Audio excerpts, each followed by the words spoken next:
Magagalit na naman dito ang mga bangag, mga kababayan.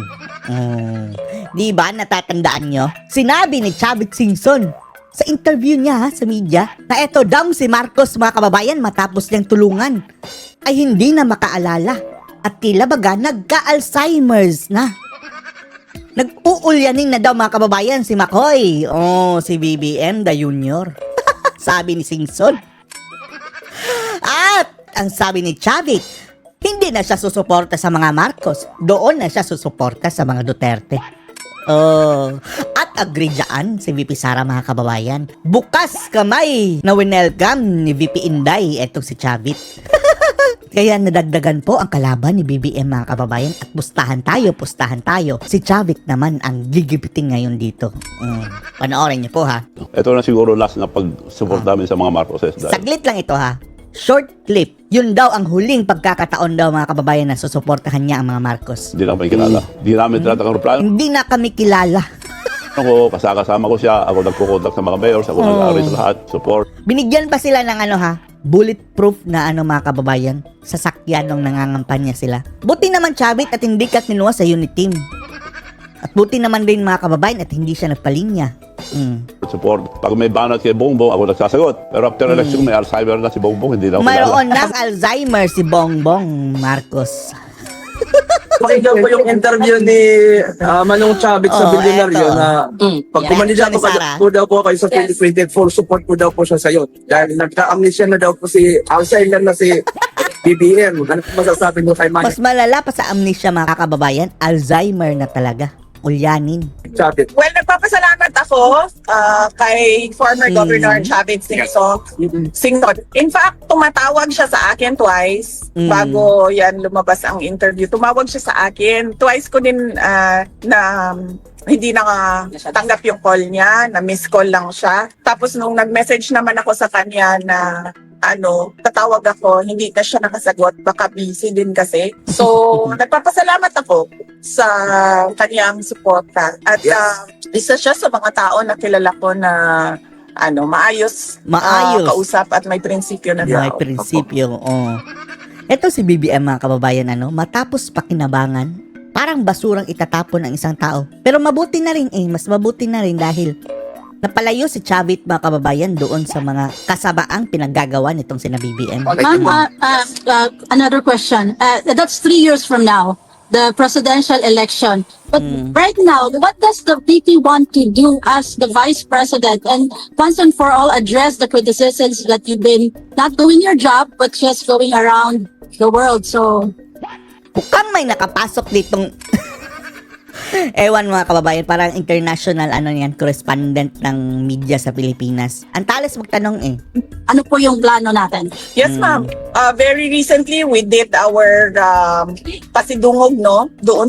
Maraming ginagawa si Sara, mga kababayan. Tapos, yung pagpunta niya dyan, hindi lang naman si PRRD ang kanyang dyan, mga kababayan, pinaglalaban. Pati ang ating bansa, sovereignty ng ating bansa. At isa pa, ang trabaho niya sa OVP, nagmamanage lang naman, mga kababayan. Mayroon naman siyang komunikasyon pa rin sa tauhan niya sa Pilipinas. Hindi ibig sabihin na nandyan siya, hindi na siya nagtatrabaho. At personal na gastos niyan, mga kababayan, ha? At in the first place, hindi siya nandyan, mga kababayan, kung hindi pinatapon ni bangag ang kanyang tatay dyan. Di ba? Sa pasidungog ay binigay na namin yung report namin sa taong bayan kung ano yung isang taon na nangyari sa Office of the Vice President. At binigyan din namin ng recognition yung mga partners namin for the past year sa Office of the Vice President. Since tinanggal na ng House of Representatives or ng Congress yung medical and burial assistance ng Office of the Vice President, ang naiwan na lang sa mga projects namin ay pagbabago yung Million Learners at Trees campaign. This is a campaign for education, targeting 1 million school children by 2028 and targeting 1 million trees by 2028. And then ang next namin is ang magnegosyo tatay namin. This is targeting women's association and LGBT groups or individuals who want to access financing for their micro or small Ito talaga mga taong ito mga kababayan, no? Itong mga correspondent yan ng media mga kababayan Sana lubayan na muna nila si Sara dyan mga kababayan dyan sa mga tanong-tanong na ganyan.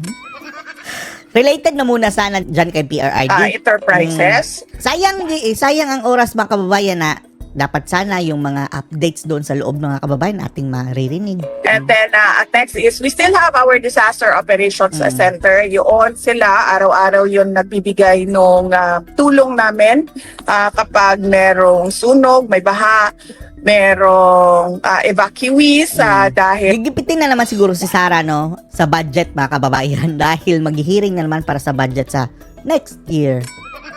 Ang ni-request si VP Inday mga kababayan na budget, the same ha, amount as last year na na-approve. And then, anong ginawa? Dinagdagan ng DBM. Hindi na si Sara ang nagdagdag ha, ang DBM na mismo mga kababayan under the Marcos administration. Dinagdagan nila. Tapos anong mangyayari dyan? Babawasan na naman yan sa Congress.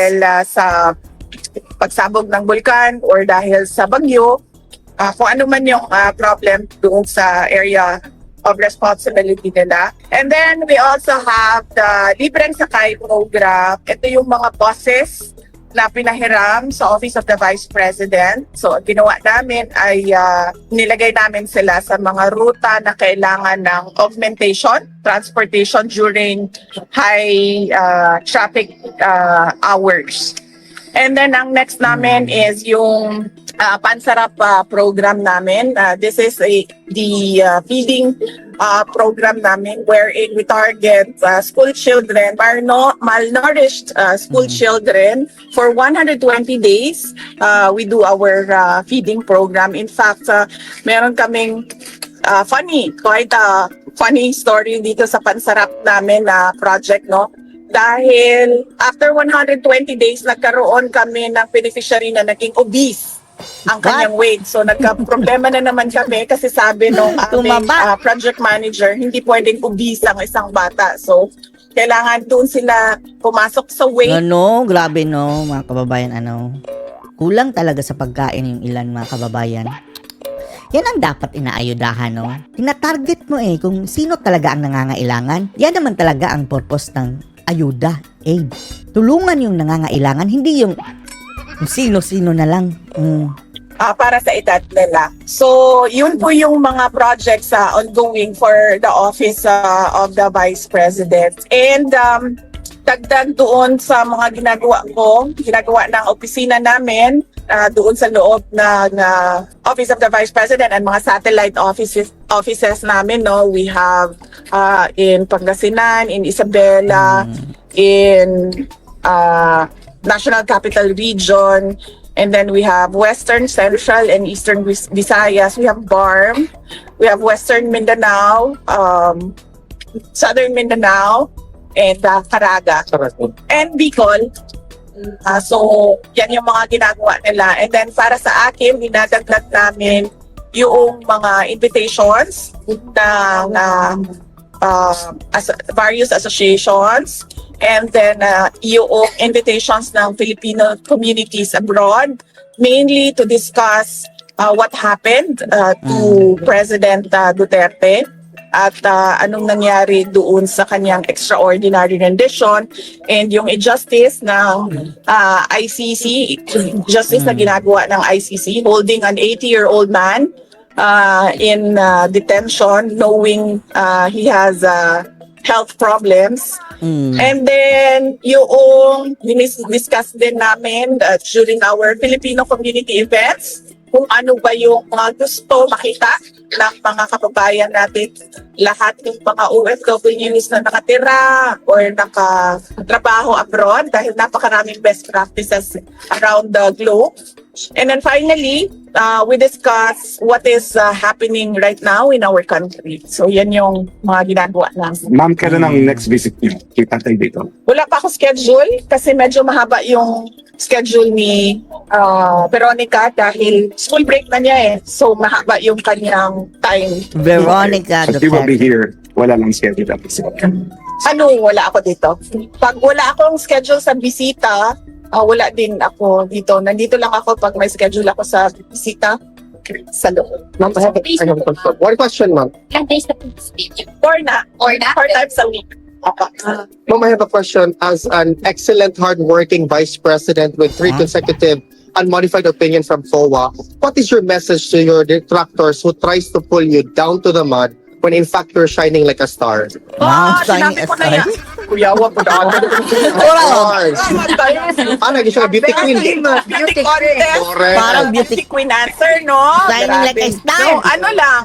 As I said, di ba, before, when they started, sabi ko, you just try and drag me to hell, then we'll see. VP, mabuhay ka. Mahal ka ng mga Pilipino. Thank you. Okay. Yeah. Additional, one more question po. Oo. VP, kasi di ba since March po, nung dinala po dito si former president, and then until now, meron pong relatives from the Duterte family.